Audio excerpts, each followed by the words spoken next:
Hello friends, welcome back to my YouTube channel Knowledge Gainer. आप सभी का मेरे चैनल में स्वागत है। आज मैं आप लोग के लिए लेकर आया हूँ इंडियन हिस्ट्री का टॉपिक दिल्ली सल्तनत, जो कि प्रैक्टिस सेट 3 है। तो आइए शुरू करते हैं आज का वीडियो बिना टाइम गवाए। आइए देखते हैं हमारा पहला क्वेश्चन।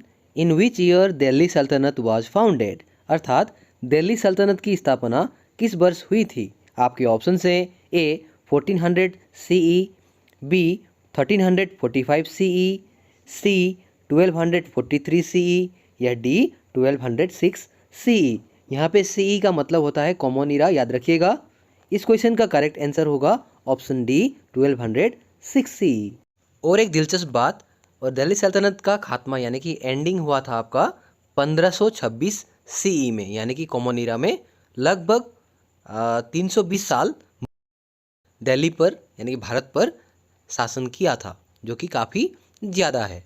और एक चीज़ मैं आप लोग से शेयर करना चाहता हूँ कि बहुत सारे लोग ये मानते हैं या ये सोचते हैं कि मुग़ल एम्पायर और दिल्ली सल्तनत एक ही है।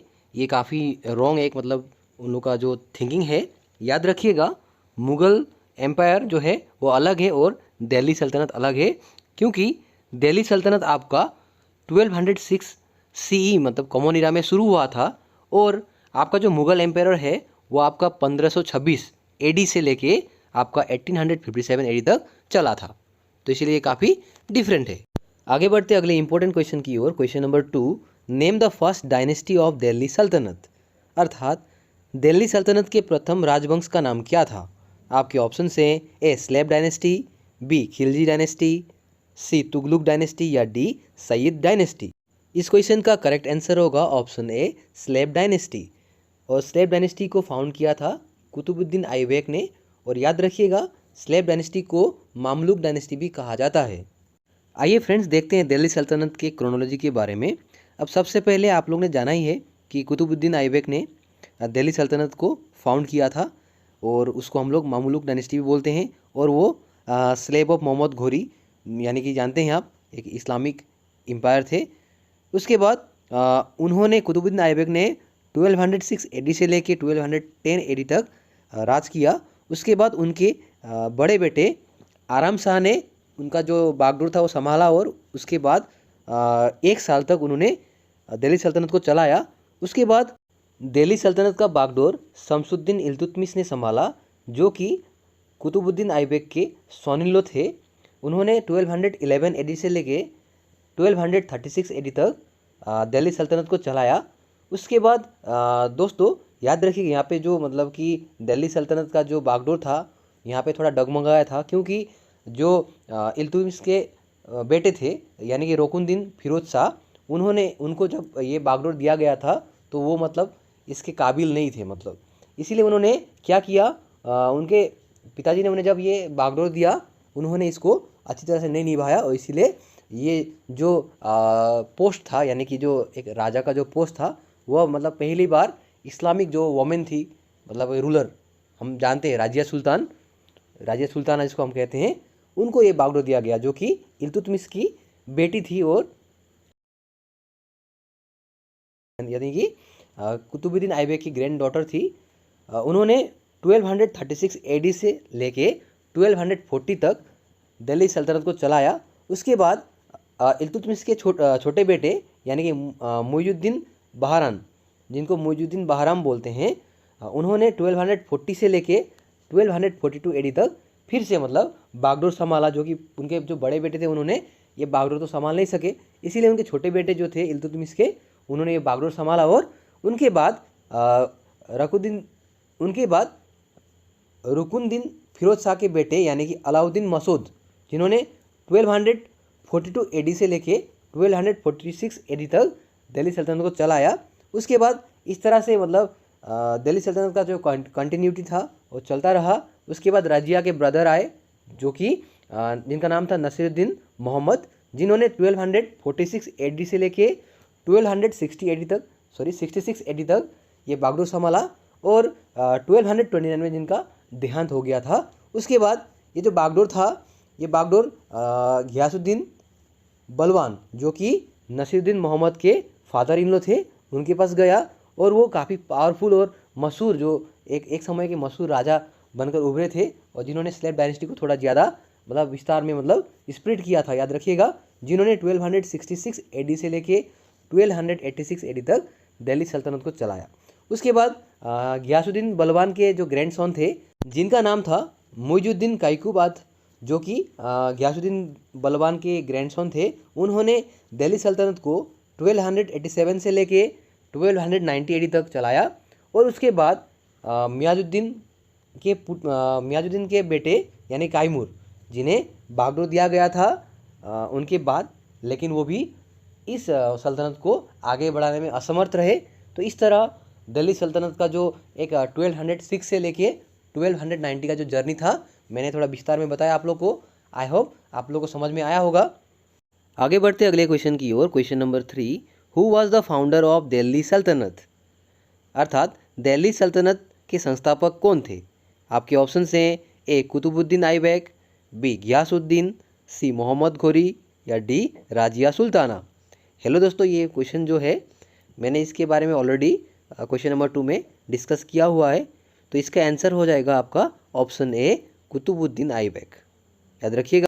आइए देखते हैं question number 4, the sultan of Delhi who is reputed to have build the biggest network of canals in India was, अर्थात दिल्ली के कौन से सुल्तान के कार्यकाल में भारत में नहरों का सबसे बड़ा संचार था?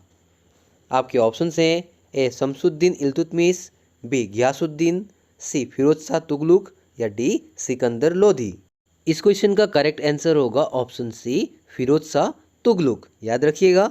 आगे बढ़ते अगले इंपॉर्टेंट क्वेश्चन की ओर। Question number 5, how many dynasties were there in Delhi Sultanate, अर्थात दिल्ली सल्तनत में कितने राजवंश थे?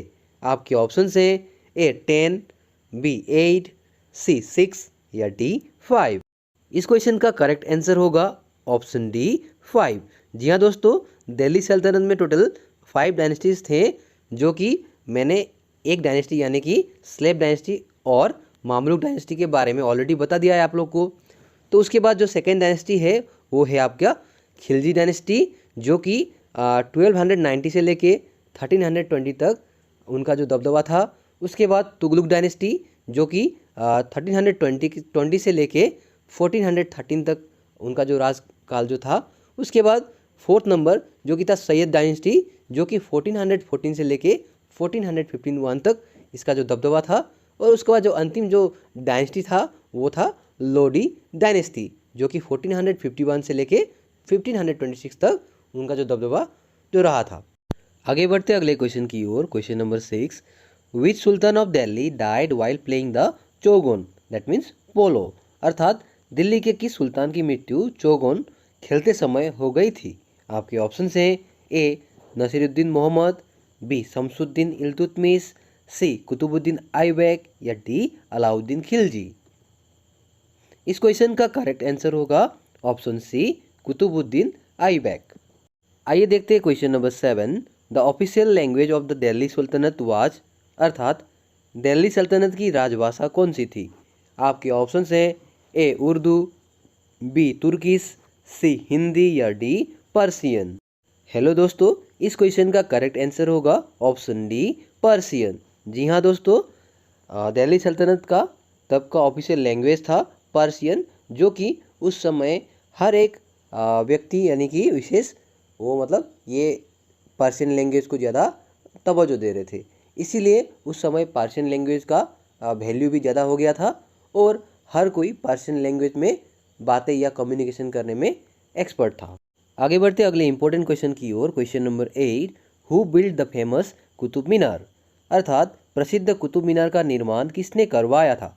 आपके ऑप्शन हैं ए नसीरुद्दीन मोहम्मद, बी कुतुबुद्दीन ऐबक, सी गयासुद्दीन बलबान या डी इल्तुतमिश। इस क्वेश्चन का करेक्ट आंसर होगा ऑप्शन बी कुतुबुद्दीन ऐबक।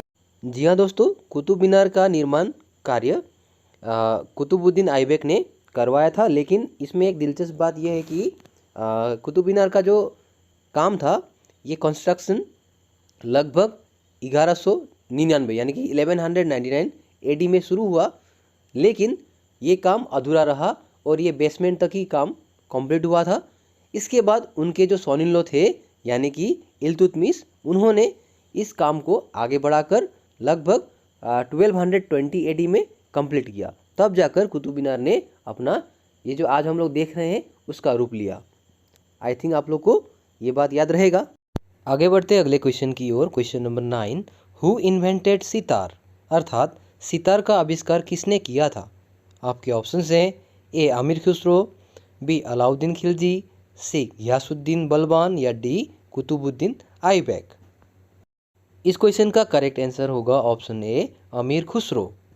आइए जानते हैं आमिर खुसरो के बारे में। Aamir Khusro was a Sufi singer, poet and scholar from India. He wrote poetry in Persian but also in Hindi.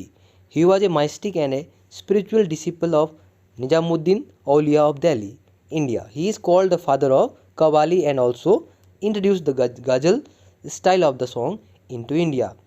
तो आप लोग को सबसे इम्पोर्टेंट पॉइंट ये याद रखना है कि आमिर खुसरो को कव्वाली जो सॉन्ग है उसके फादर के तौर पर जाना जाता है और इन्होंने ही सितार का आविष्कार किया था भारत में, याद रखिएगा। आगे बढ़ते अगले क्वेश्चन की ओर। Question number 10, who was the only women ruler in Delhi Sultanate, अर्थात दिल्ली सल्तनत की एकमात्र महिला शासिका कौन थी? आपके ऑप्शन हैं A Razia Sultana, B Khadija, C Khawla Azwar या डी मोहम्मद निजार। इस क्वेश्चन का करेक्ट आंसर होगा ऑप्शन ए राजिया सुल्ताना। आगे बढ़ते अगले क्वेश्चन की ओर। Question number 11, Muhammad bin Tughlaq was also known as, अर्थात मोहम्मद बिन तुगलक कौन से नाम से भी जाने जाते थे? आपके ऑप्शन हैं ए जौना खान, बी मुइजुद्दीन कायकुबाद, सी मुबारक शाह खिलजी या D none of the above. इस क्वेश्चन का करेक्ट आंसर होगा ऑप्शन ए जौना खान। जी हाँ दोस्तों, मोहम्मद बिन तुगलक को जौना खान और एक नाम जो था उलुग खान के नाम से भी उन्हें जाना जाता था। ये देखते हैं question number 12, when was Qutbuddin Aibak died, अर्थात कुतुबुद्दीन ऐबक की मृत्यु कब हुई थी? आपके ऑप्शन हैं ए 1205 AD, बी 1209 AD, सी 1210 AD या डी 1211 AD। जैसा कि दोस्तों हम लोगों ने ऑलरेडी क्वेश्चन में मिला था हमें कि कुतुबुद्दीन ऐबक की मृत्यु पोलो यानी कि चौगान जो खेलते हुए हुआ था, तो उनका ये जो डेथ था यानी कि कॉज था वो तो हम जान गए और इसका ईयर होगा आपका 1210 AD।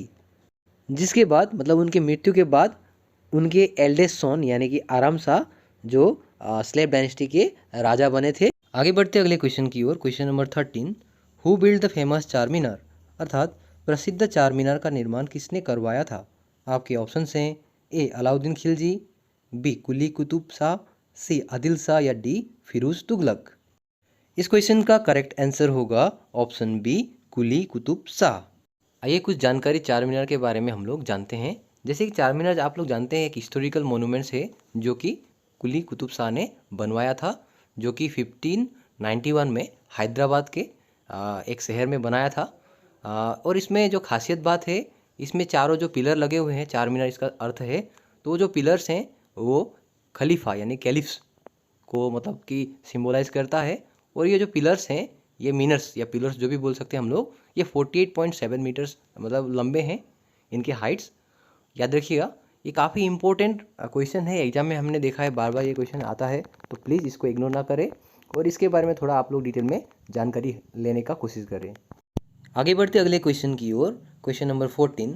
हेलो दोस्तों, क्वेश्चन नंबर 14 करने से पहले अगर आप लोग ने मेरे चैनल को सब्सक्राइब नहीं किया तो प्लीज़ कर दीजिए, ताकि इस तरह के नॉलेजेबल वीडियोज़ अपकमिंग फ्यूचर में भी आपको मिलता रहे। क्वेश्चन नंबर 14 में है when was Razia Sultana was killed, अर्थात राजिया सुल्ताना की हत्या कब हुई थी? आपके ऑप्शन हैं ए 1250 AD, बी 1244 AD, सी 1240 AD या डी 1238 AD। इस क्वेश्चन का करेक्ट आंसर होगा ऑप्शन सी 1240 AD। जी हाँ दोस्तों, 1240 AD में राजिया सुल्ताना की हत्या हुई थी। और याद रखिएगा, इस टॉपिक से और एक क्वेश्चन बनकर आ सकता है, क्योंकि राजिया सुल्ताना को डिथ्रोन क्यों किया गया? तो 1240 में उनको डिथ्रोन किया गया था क्योंकि राजिया सुल्ताना से सभी को प्रॉब्लम था, क्योंकि वो एक महिला शासिका थी, तो इसीलिए उनके बिहाफ में मतलब कि कोई वार नहीं कर सकता, यानी कि वो एक औरत है, तो इसीलिए उन लोगों को काफ़ी परेशानी हो रही थी दूसरे राजाओं को या दूसरे जो आपके इन्वेडर हो गए या जो भी दूसरे उनके अगेंस्ट में जो आएंगे, तो उनको थोड़ा मतलब कि अगर मान लो राजे सुल्तान से कोई हार जाए तो ये काफ़ी शर्म का बात था, तो इसलिए उनको डिथ्रोन किया गया, मतलब उनको मारा गया। आगे बढ़ते इस सेशन के अंतिम क्वेश्चन की ओर, क्वेश्चन नंबर 15, जो कि काफ़ी इंपॉर्टेंट क्वेश्चन है और इसके बिहाफ में आप लोग को मतलब ये हिस्ट्री जानना जरूरी है। हु डिस्ट्रॉयड सोमनाथ टेम्पल, अर्थात सोमनाथ मंदिर को किसने नष्ट किया था? आपके ऑप्शन हैं ए अल फिरदौसी, बी मोहम्मद गजनी, सी पेरूवी बख्श या D none of the above. इस क्वेश्चन का करेक्ट आंसर होगा ऑप्शन बी मोहम्मद गजनी। जी हाँ दोस्तों, मोहम्मद गजनी ने सोमनाथ टेम्पल को नष्ट किया था।